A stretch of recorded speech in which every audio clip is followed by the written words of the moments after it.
pastor was saying something to me yesterday. He said, you say your goal is to change people's mind. I want to change your mindset. The word mindset comes from, pouring concrete. Once you pour concrete, you say it is set. And before you pour your concrete, you must determine what your intentions are. What's the purpose for this concrete that I've mixed? You must determine that before you mix them and before you pour them. Because as soon as you pour the concrete and it's set, it's no longer good for anything. Even when you bring machine and you try to break it into pieces, you will still not have it as smooth as it should be. So it's usually not very useful. That is how mindsets are.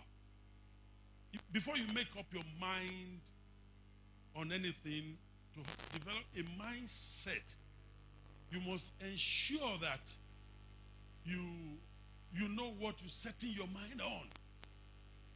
And I'm trying to see if we can develop new mindsets, if we can change the way we see certain things, especially with regards to the redemption of humanity and creation, especially with regards to the reconciliation of all things to the Father.